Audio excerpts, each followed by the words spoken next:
울산지방법원은 13일 사기 혐의로 재판에 넘겨진 40대 여성 A씨에게 징역 3년을 선고했다고 밝혔습니다.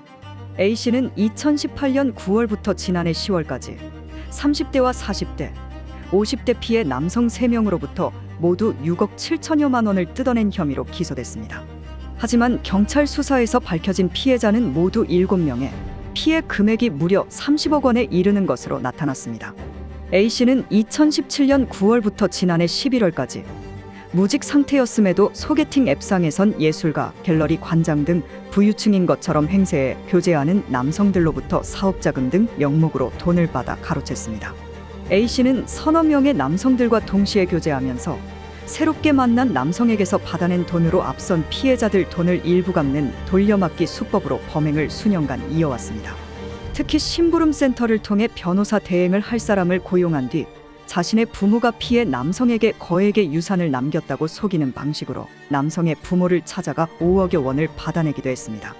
또한 여러 대의 휴대전화를 번갈아 사용하면서 친정엄마, 친구 등을 사칭하는 수법도 썼습니다. 피해자들 가운데 11억 원을 피해본 50대 남성 B씨는 A씨와 2년 넘게 교제하며 재혼을 꿈꿨지만 연락이 두절되자 결국 지난해 6월 극단적 선택으로 세상을 떠나기도 했습니다. 대기업에 재직 중이던 이 남성은 A씨의 요구에 퇴직금의 빚까지 져가며 11억 원을 건넸는데 이후 불어난 빚으로 큰 고통을 겪었던 것으로 알려졌습니다.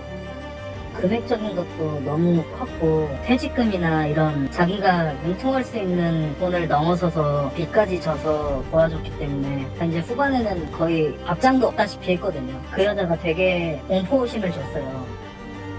한 피해 남성의 신고로 인천에서 붙잡혔을 당시 A씨는 새로운 남성과 동거 중이었습니다. 경찰 조사에서 혐의 대부분을 인정했지만 30억 원대 돈은 생활비와 사치품을 사는데 다 써버려 돌려줄 돈이 없다고 진술한 것으로 전해졌습니다.